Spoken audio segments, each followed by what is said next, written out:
प्यारे बच्चों नमस्कार। आज हम कक्षा 10 गणित के द्विघात समीकरण क्वाड्रेटिक इक्वेशन पर बात करने वाले हैं।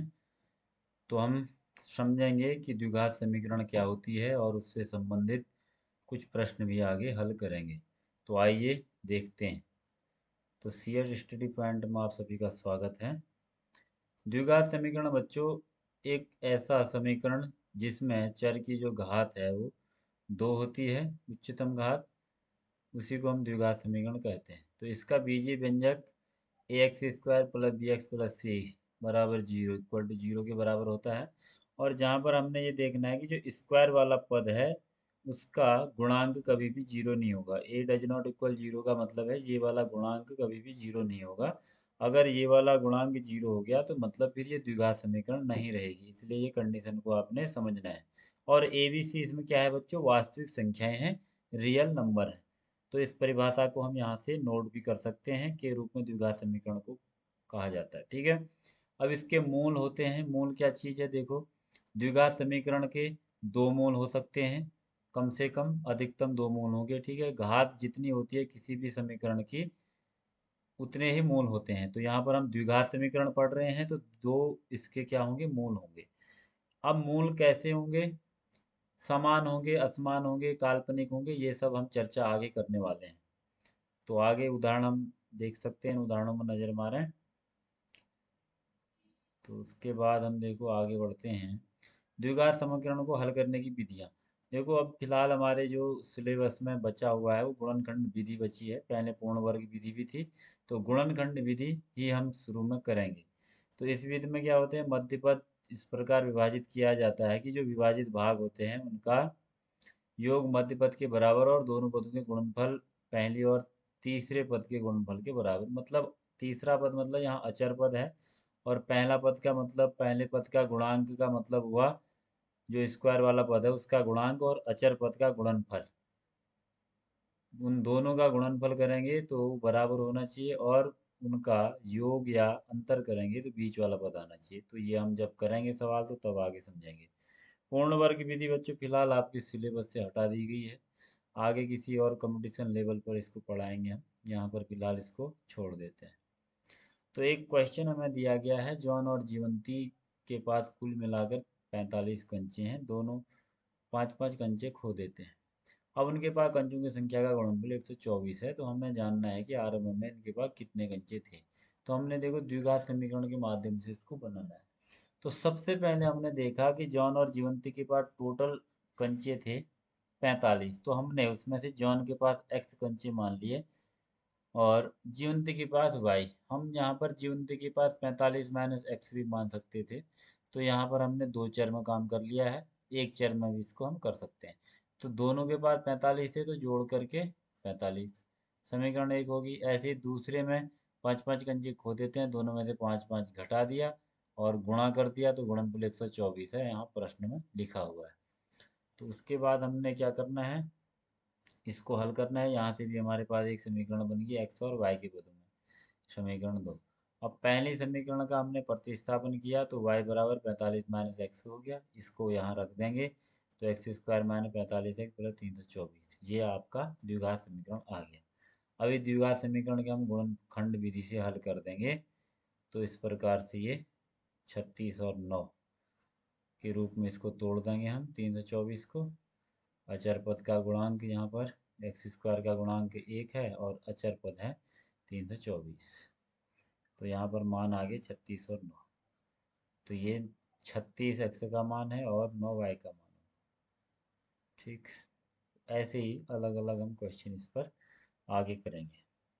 अब यहाँ पर एक नोट दिया था, किसी भी द्विघात समीकरण के अधिक से अधिक दो मूल हो सकते हैं। तो ये बात हम शुरू में ही कह चुके हैं। ठीक है। तो शून्यक या द्विघात समीकरण के उनको मूल एक ही बात है। द्विघात बहुपद में हमने उनके शून्यक कहा था, और द्विघात समीकरण में उसको मूल कहते हैं। वो दोनों ही चीज़ें, शून्यक और मूल एक ही चीज़ हो जाए, इसलिए पेपर में आपने कन्फ्यूजन में नहीं जाना है। उसको जीरो कहो या उसके सॉल्यूशन को। ठीक है। मध्य पद को विभक्त करके एक द्विघात समीकरण का गुणनखंड ज्ञात करना। तो यहाँ पर मध्य पद को ऐसे करके हल किया हुआ है, इस एग्जाम्पल को आप देखना। फिलहाल हम आगे स्क्रॉल करते हैं, पूर्ण वर्ग विधि हट गई हमारी। अब हम सीधे आते हैं 4.1 पर। तो 4.1 में हम देखते हैं एनसीईआरटी सॉल्यूशन। यहाँ हमसे कहा है जांच कीजिए कि क्या निम्न द्विघात समीकरण हैं। तो देखो भाई, यहाँ पर हमने हल करना है इनको। ये है x+1 का होल स्क्वायर और बराबर है 2x x इंटू x-3। इन सबको अलग अलग हल करना है, जो जो इनमें सूत्र लग रहे हैं फॉर्मूला का यूज करके। उसके बाद हमने देखना है कि क्या ये द्विघात समीकरण हैं या नहीं है। तो आइए देखते हैं। देखो, इसको हमने हल करा, पहले वाले में a+b का होल स्क्वायर लगाया तो a² प्लस 2ab+b²। तो एक का स्क्वायर एक। अब यहाँ दो का अंदर गुणा कर दिया, 2x 3 दूनी 6। उसके बाद देखो, इसको हमने 2x माइनस 6 को इधर ले आए तो दोनों प्लस हो गए। ये 2x इधर आया माइनस, और ये -6 आया इधर प्लस हो गया।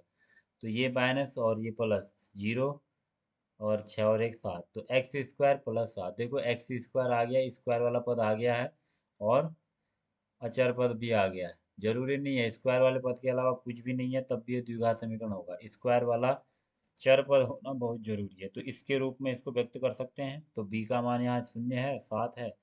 c का मान और a डज नॉट इक्वल 0 है, तो इसलिए ये द्विघात समीकरण होगी। तो इसी प्रकार से हमने लिखना भी बोर्ड परीक्षा में ऐसे ही है, जिससे हमारे मार्क्स कटने की कम चांस रहता है।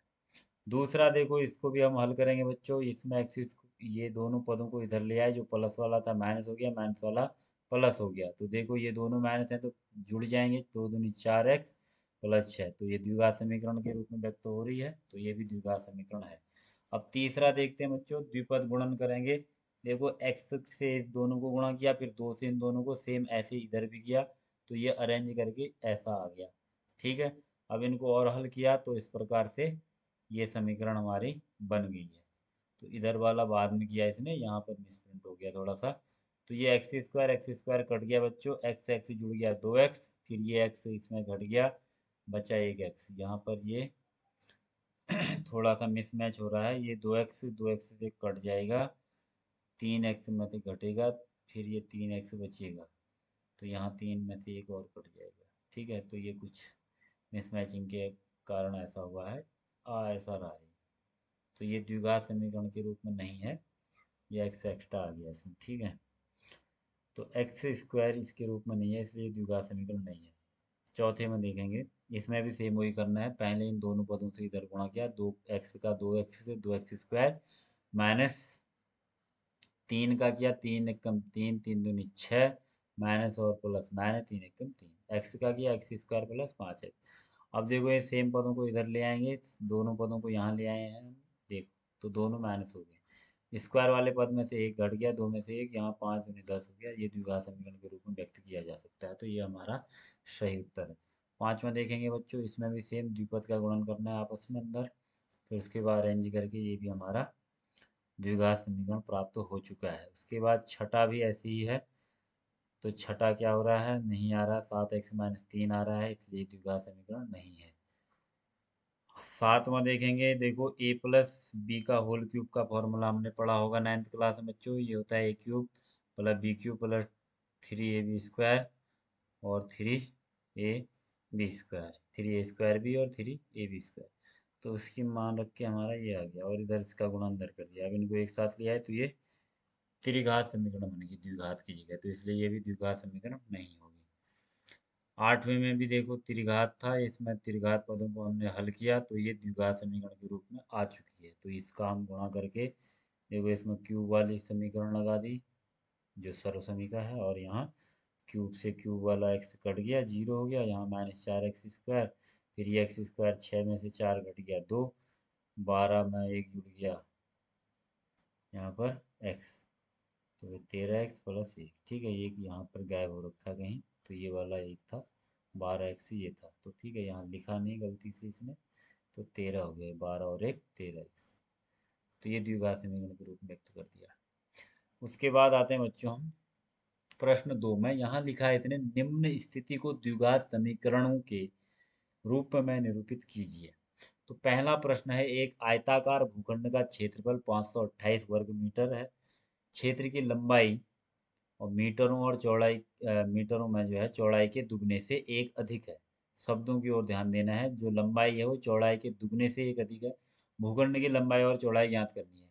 प्रश्न में लिखा है केवल स्थिति के लिए द्विघात समीकरणों के रूप में व्यक्त कीजिए। तो देखते हैं। तो हमने मान लिया आयताकार भूखंड का क्षेत्रफल दिया गया है। अब हमने माना भूखंड की चौड़ाई x मीटर है। चौड़ाई क्यों मानी? क्योंकि लंबाई के लिए कंडीशन दे रखी है, चौड़ाई के दुगने से एक अधिक। तो लंबाई क्या हो जाएगी? x के दुगना 2x और उसमें एक अधिक मतलब एक जोड़ देना है।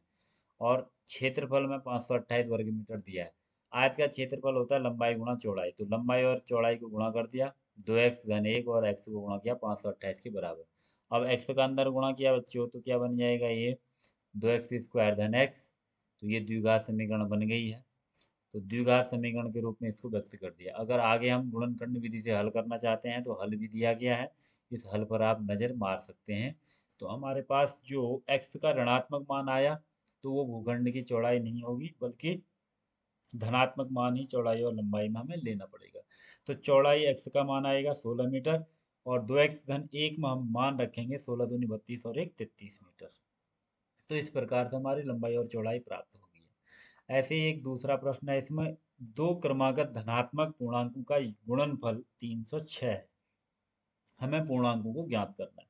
तो देखो, दो क्रमागत धनात्मक पूर्णांक बोला है, तो क्रमागत धनात्मक पूर्णांक में हम x+1 ऐसे करके हम लेंगे। तो मान लिया हमने पहला धनात्मक पूर्णांक हमारा x है, दूसरा x+1, ऐसे तीसरा कहता तो ऐसे करके x+2 ऐसे करके आगे को हम चलते रहते। ठीक है। अब इनका गुणनफल दिया है 306। तो देखो, पहला धनात्मक पूर्णांक गुणा दूसरा, तो पहला था x, दूसरा था x+1, दोनों को गुणा कर दिया तो बराबर 306 के बराबर हो गया। अब देखो, इसको अरेंज करेंगे, इधर लाएंगे तो इसके गुणनखंड। फिलहाल तो हमें प्रश्न पूछा था इतना करने के लिए, लेकिन आगे हमने इसको हल भी कर दिया है। तो हल किया तो देखो, ये x इसका इसको क्या कर दिया है, दो अलग अलग भागों में तोड़ दिया है। यहाँ गलती से दो आ गया है, दो नहीं है यहाँ एक्चुअल में। ठीक है, 17 और 18 के रूप में इसको हमने यहाँ जोड़ दी, घटाया 17 18 में 17 तो एक गुणा करेंगे 306। तो यहाँ पर x कॉमन था तो x आ गया, ये दो गलती से लिख गया है इसलिए इसको इग्नोर कर दें। तो x यहाँ पर x कॉमन होने पर यहाँ पर बचेगा +18।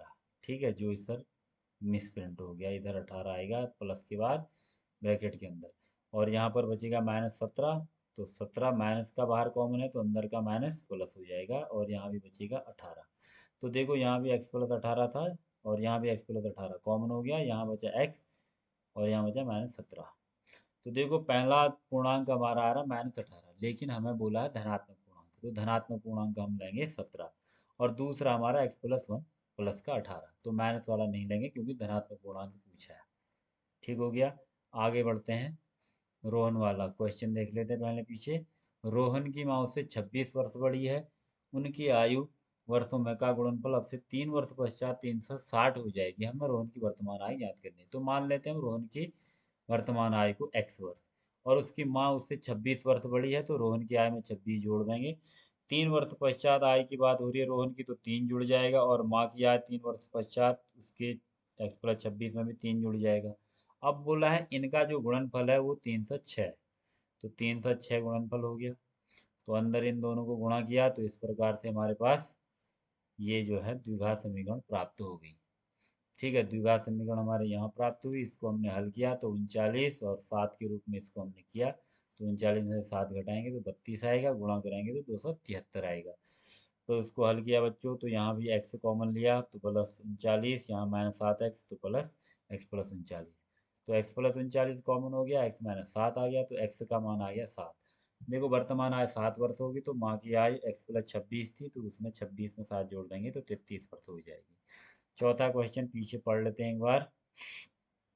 रेलगाड़ी 480 किलोमीटर दूरी जो है चाल तय करती, वो दूरी तय करती है समान चाल से। यदि उसकी चाल 8 किलोमीटर प्रति घंटा कम होती तो कह रहा है वो उसी दूरी को तय करने में 3 घंटे ज़्यादा लेती। तो हमें रेलगाड़ी की चाल ज्ञात करनी है। तो देखो, रेलगाड़ी की चाल भाई मान लेते हैं x किलोमीटर प्रति घंटा है। अगर उसको हम 8 किलोमीटर प्रति घंटा कम कर देते हैं तो अब x -8 हो जाएगी। तो दूरी और चाल वाला फॉर्मूला हम लगाएंगे तो देखो यहाँ पर x किलोमीटर प्रति घंटा, कुल दूरी तय की है उसने 480 किलोमीटर। अब उसने लिया गया जो समय है उसका क्या हो जाएगा इस कंडीशन में, पहली कंडीशन में चाल, समय बराबर क्या होता है दूरी बट्टा चाल। तो दूरी हमारी थी 480 और चाल है हमारी x किलोमीटर प्रति घंटा, तो पहली कंडीशन में ये हो गया। अगर उसकी चाल को हम 8 किलोमीटर प्रति घंटा कम कर देते हैं तो तब समय क्या होगा, 480/x-8। चाल को देखो कम कर दिया, पहले चाल थी x, अब होगी 8 किलोमीटर प्रति घंटा कम, तो x में से 8 घट गया। अब देखो ये 3 घंटा अधिक लेगी जब हम चाल को 8 किलोमीटर प्रति घंटा कम करेंगे, तो जो अधिक लेगी तो इससे अधिक लेगी, तो इसमें क्या करेंगे इस समय को जोड़ देंगे, तो जोड़ेंगे तो इधर लाएंगे तो ये घट जाएगा। तो इसमें से पहला वाला घट जाएगा, मतलब समय 3 घंटे के बराबर हो जाएगा। तो इसको हम हल करेंगे, इसका गुणा इधर इसका इधर, तो 480 इसमें कॉमन हम ले सकते थे, वैसे इसमें कैलकुलेशन थोड़ा सा जटिल भी है, नॉर्मल तरीके से हम करेंगे तो और शॉर्ट पड़ेगा ये, ठीक है। तो ये रेलगाड़ी की चाल, इसमें 3 का भाग जाता है, 3 का भाग दे करके इस समीकरण को हम संतुष्ट भी कर सकते हैं। 3 का भाग चेक कर लें, भाग जा रहा है या नहीं जा रहा है।